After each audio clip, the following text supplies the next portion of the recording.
Ya halo netizen, apa kabar hari ini? Semoga selalu menegangkan dan mengasihkan ya. Kalaupun ada masalah, nikmati sajalah. Pasti akan ada jalan keluarnya. Oke?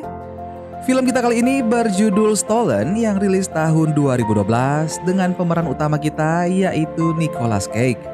Film ini bercerita tentang aksi pencurian sebuah bank oleh sekelompok orang. Tapi sayangnya aksi mereka tidak berjalan mulus. Penasaran kan gimana serunya film ini? Kalau begitu, tanpa berlama-lama lagi, langsung aja kita let's go ke filmnya.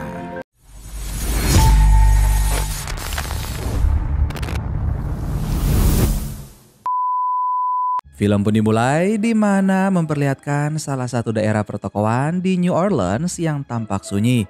Terlihat seorang pria yang tengah mabuk sambil bernyanyi tidak jelas. All I need is the air that I breathe and to love you. Saat sang pria yang akan buang air kecil, tiba-tiba dia dikejutkan dengan kemunculan FBI. Ternyata ada banyak FBI yang sedang mengintai di tempat itu. Para FBI ini dipimpin oleh Harlan dan juga Fletcher.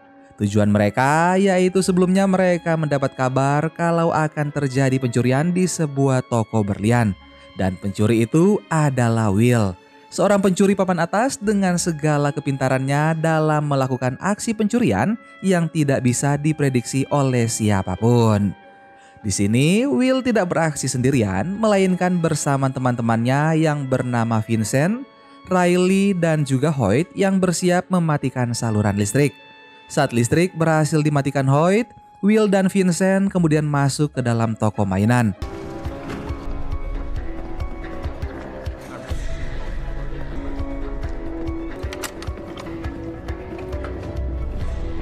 Mereka kemudian mulai menghancurkan salah satu tembok di situ.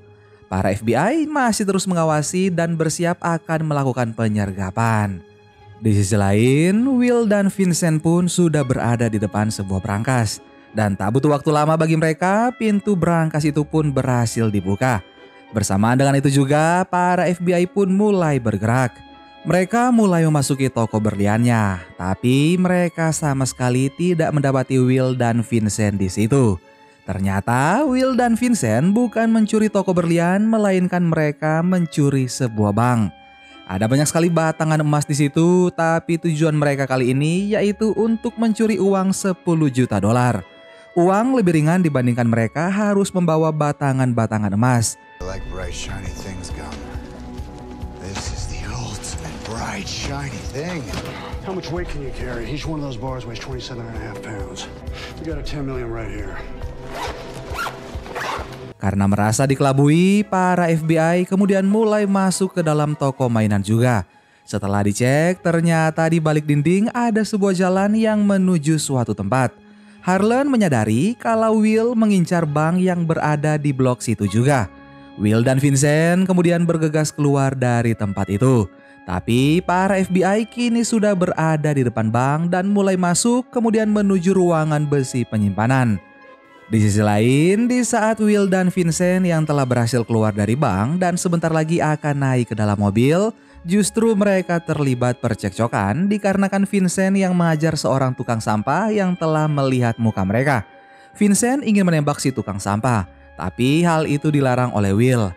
Bahkan Will harus menembak kaki Vincent kemudian menariknya masuk ke dalam mobil. Saat Will yang kembali mengambil kantong uangnya, Will justru ditinggal pergi dikarenakan para FBI dan polisi mulai datang ke situ juga. Will berhasil mengajar 2 orang polisi kemudian membawa kabur mobil polisi tersebut. Dan seperti biasa, aksi kejar-kejaran pun terjadi.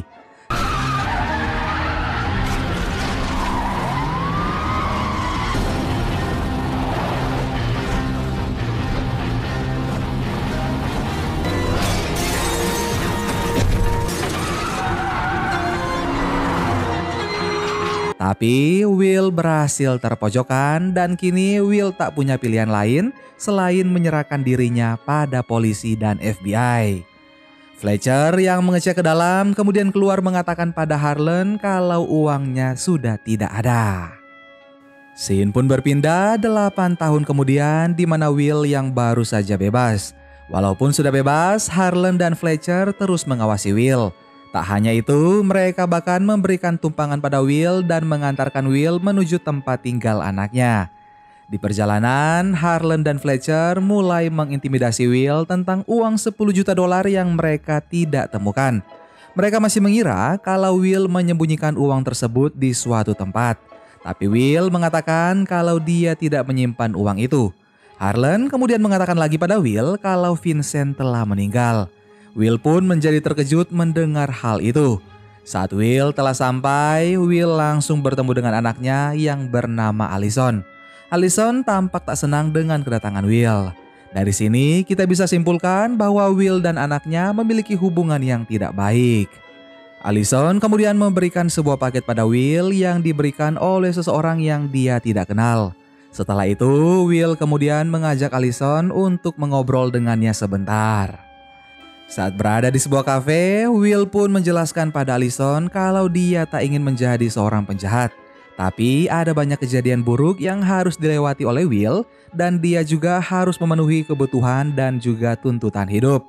Walaupun dia tahu kalau itu bukan menjadi sebuah alasan. 8 tahun yang panjang yang dia lewati di penjara telah membuatnya berubah. Will mencoba memberikan pengertian dan meyakinkan anaknya itu, tapi Allison justru pergi meninggalkannya. Will pun mengejar Allison dan bertanya kenapa dia buru-buru untuk pergi. Allison menjawab kalau dia akan terlambat untuk sesi konsultasi kejiwaannya. Ternyata selama ini Allison mengalami gangguan kejiwaan dan mengharuskannya setiap minggu untuk mendatangi psikiater kejiwaan.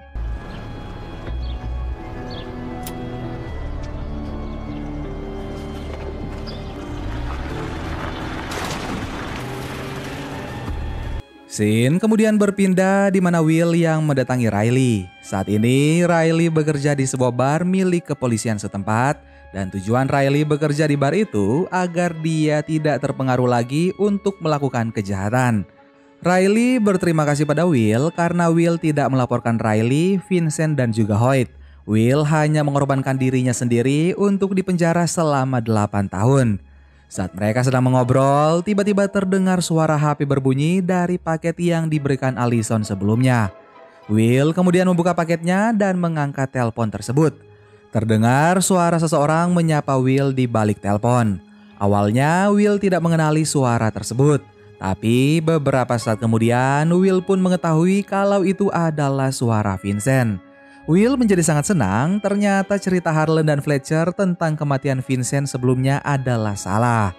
Setahun setelah Will dipenjara, kehidupan Vincent selalu tidak bagus.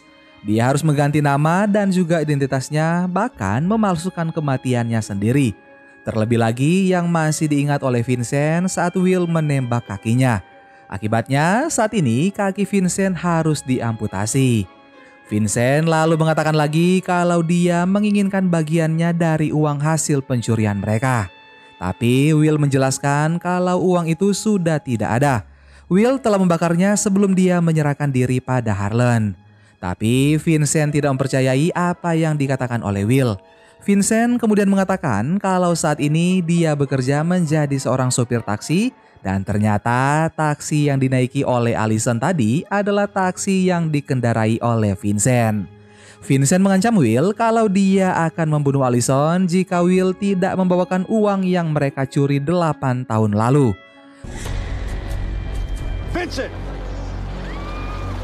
Vincent lalu membawa Allison ke sebuah tempat kemudian menyuntikkan obat penenang. Considering your father, I would never want to act. Handed me in my time of need. Scene pun berpindah di mana Will yang kembali ditelepon oleh Vincent. Will tak punya pilihan lain selain membawa uang yang diminta oleh Vincent agar Allison tetap selamat. Will meminta waktu 24 jam baginya karena dia harus mengambil uang tersebut di sebuah kota yang bernama Tuscaloosa. Tapi Vincent hanya memberinya waktu 12 jam saja. Vincent juga memperingati Will jika nanti dia menelpon Will harus mengangkat teleponnya sebelum melewati bunyi nada ke-8. Jika melewati itu, maka Allison akan mati. Dengan cepat, Will kemudian menuju stasiun kereta api. Tapi sebelumnya, Will membeli sebuah HP lalu menduplikat HP yang diberikan Vincent ke HP yang baru saja dia beli. Will lalu masuk ke dalam gerbong dan meninggalkan HP milik Vincent di situ.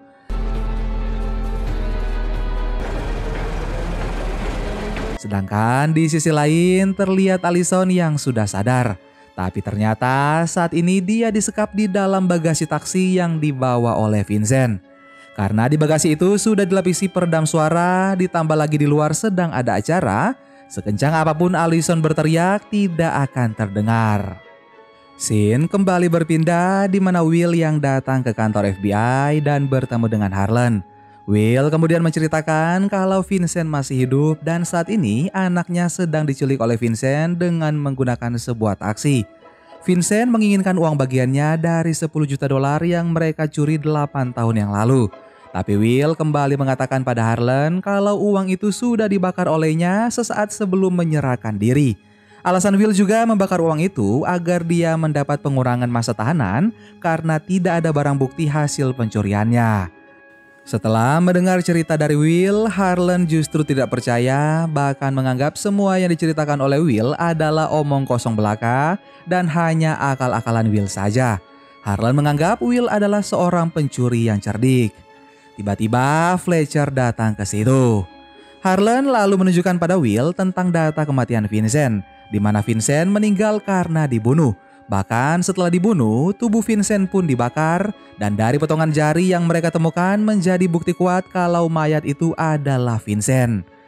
Will tetap bersikeras kalau Vincent masih hidup dan memohon pada Harlan untuk membantunya karena waktunya tidak banyak. Tapi Harlan tidak mau membantu Will dan berkata kalau dia tidak ingin dipermainkan lagi oleh Will. Harlan kemudian meminta Fletcher untuk membawa Will keluar dari situ. Saat mereka berada di dalam lift, Will kemudian menghajar Fletcher hingga pingsan, kemudian mengambil ID card milik Fletcher.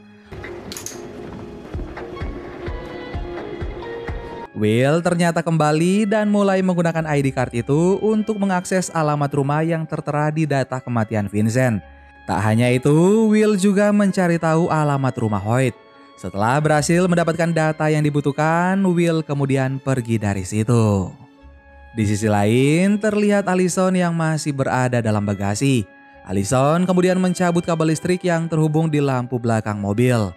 Tak lama setelah itu, tiba-tiba ada seorang pria yang masuk ke dalam taksi dan meminta untuk mengantarkannya ke sebuah alamat. Walaupun Vincent mengatakan kalau dia tidak menerima penumpang karena sedang libur, sang penumpang tetap bermohon agar Vincent mengantarkannya. Allison yang mendengar ada orang yang masuk ke dalam mobil berusaha berteriak untuk meminta bantuan. Allison juga berusaha melubangi jok belakang kursi di situ. Sepanjang perjalanan, sang penumpang terus berbicara, bahkan obrolannya sangatlah menyinggung perasaan. Saat Allison yang berhasil melubangi jok, di saat yang bersamaan juga Vincent menghentikan mobilnya, kemudian menarik sang penumpang keluar dari mobil dan menghajarnya. Di sisi lain, ternyata Fletcher telah sadar dan kini bersama dengan Harlan mereka sedang mengecek CCTV. Mereka mendapati kalau Will telah mengakses salah satu komputer di situ. Mereka juga melihat histori pencarian Will, yaitu tentang kematian Vincent dan juga data tentang Hoyt. Mengetahui hal itu, Harlan kemudian bergegas mendatangi alamat tempat tinggal Hoyt. Scene kemudian berpindah memperlihatkan Hoyt dan saat Hoyt masuk ke dalam apartemennya, ternyata di dalam Will sudah menunggunya kemudian langsung memukulnya. Will akhirnya mengetahui kalau Vincent bekerja sama dengan Hoyt untuk mencuri Allison. Will bertanya di mana Vincent membawa anaknya, tapi Hoyt juga tidak tahu. Yang dia tahu, Vincent sedang membawa Allison berkeliling dan Allison berada di dalam bagasi taksi. Hoyt sempat mengatakan pada Vincent kalau ide mencuri Allison sangatlah buruk. Mereka seperti mencuri dari perampok bank terhebat di Amerika. FBI pun ternyata sudah berada di situ juga.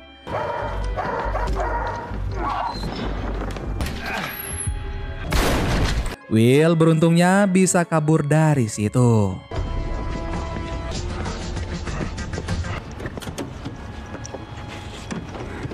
Di sisi lain, mobil Vincent diberhentikan oleh seorang polisi karena melihat lampu remnya yang mati.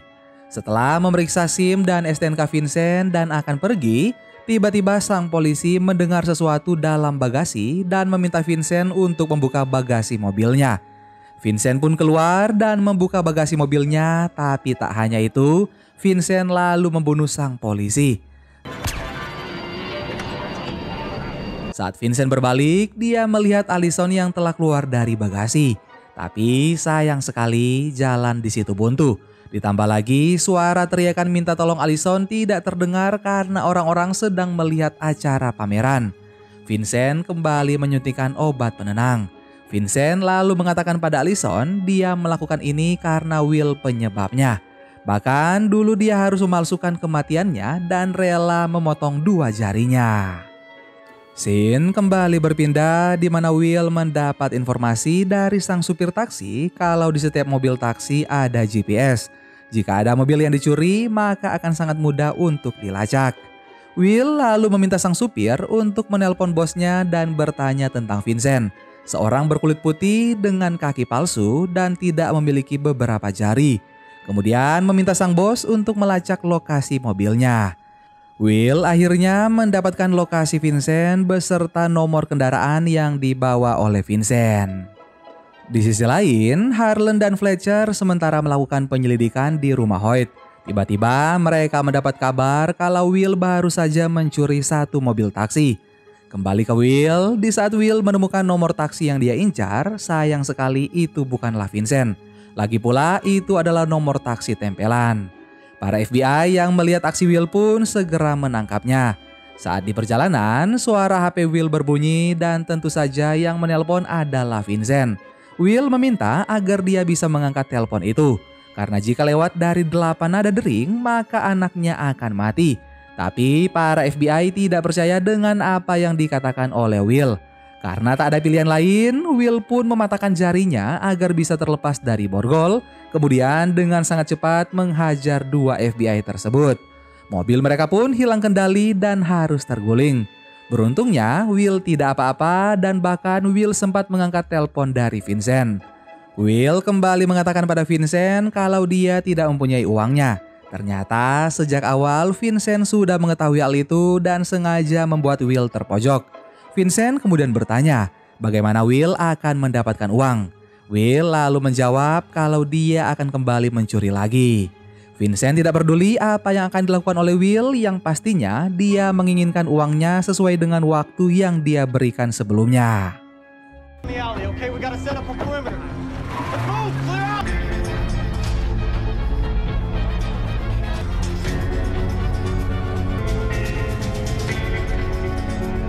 Will kemudian menelpon Riley dan meminta untuk bertemu karena saat ini dia membutuhkan bantuan. Singkat cerita, Will pun bertemu dengan Riley, kemudian menceritakan kalau Vincent masih hidup dan dia menginginkan uang $10 juta yang mereka curi dan waktunya kini hanya tersisa 3 jam lagi. Will mengatakan kalau bank yang mereka rampok dulu di dalamnya ada emas batangan yang bernilai $100 juta dan batangan emas itu yang akan dicuri, tapi dia membutuhkan bantuan Riley. Riley tentu saja mengatakan kalau itu tidak mungkin. Bagaimana mereka bisa masuk ke dalam situ sedangkan hari masih siang? Dan terlebih lagi, Riley sudah berjanji pada dirinya kalau dia tidak akan mencuri lagi. Tapi Will kembali memohon pada Riley kalau dia benar-benar membutuhkan bantuan. Terlebih, Vincent akan membunuh anaknya jika dia tidak membawa uang $10 juta. Riley pun mengiyakan untuk membantu Will. Di sisi lain, Harlan dan Fletcher mendatangi pemilik taksi di mana Will mencuri mobilnya. Sang pemilik mengatakan kalau sebelumnya Will menanyakan tentang seorang supir taksi yang kakinya cacat, bahkan jari-jari tangannya sudah tidak ada beberapa. Saat sang pemilik menunjukkan foto dari sang sopir yang ditanya Will, Harlan menjadi terkejut karena itu adalah Vincent. Harlan akhirnya percaya dengan apa yang dikatakan oleh Will sebelumnya. Scene kembali berpindah di mana saat ini Will dan Riley sedang berada di sebuah gedung. Gedung itu berada 6 blok dari bank yang akan mereka curi. Ternyata rencana ini sudah diperhitungkan oleh Will selama 8 tahun saat dia masih di penjara. 30 meters, then we go left.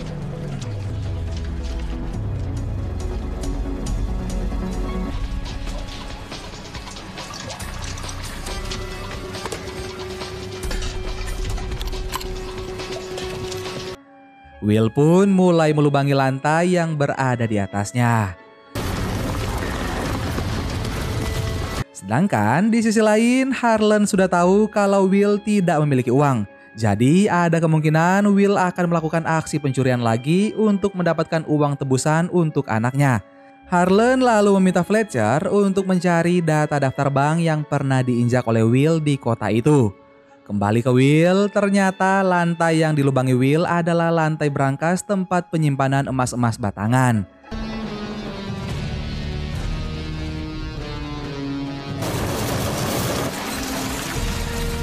Will pun mulai melelehkan emas-emas batangannya.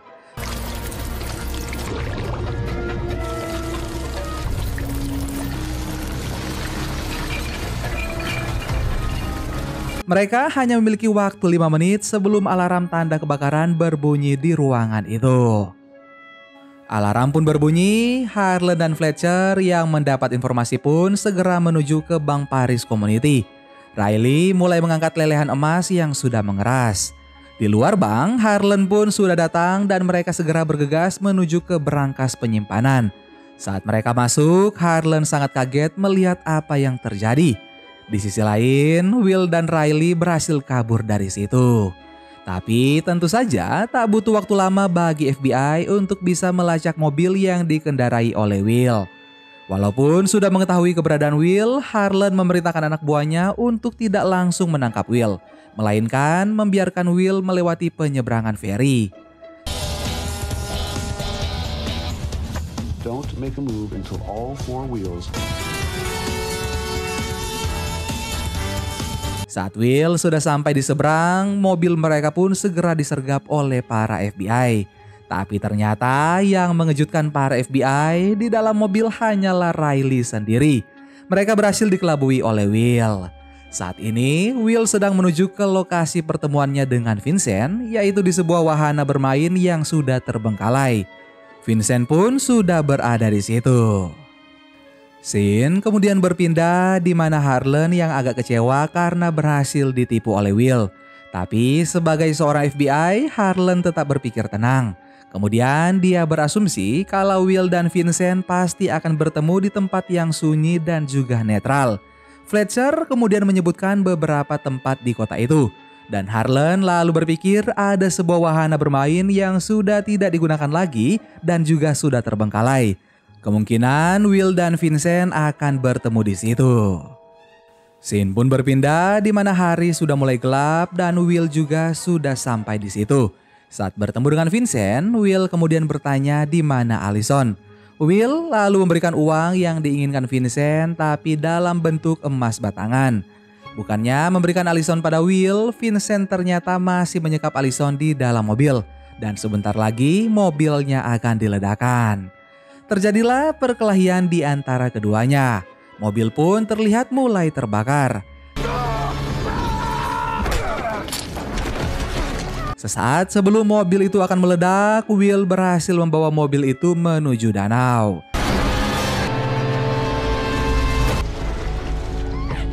Saat Will yang berusaha membuka bagasi mobil, tiba-tiba Vincent datang ke situ lagi. Will berhasil mengeluarkan Allison dan akhirnya Will berhasil juga membunuh Vincent.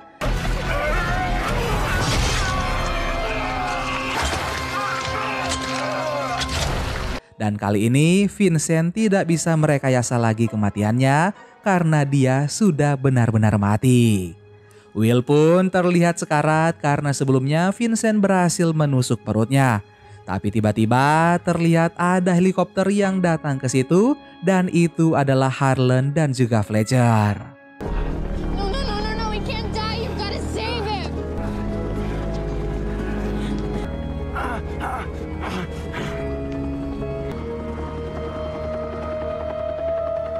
Di akhir film memperlihatkan Will, Allison dan Riley yang bersama.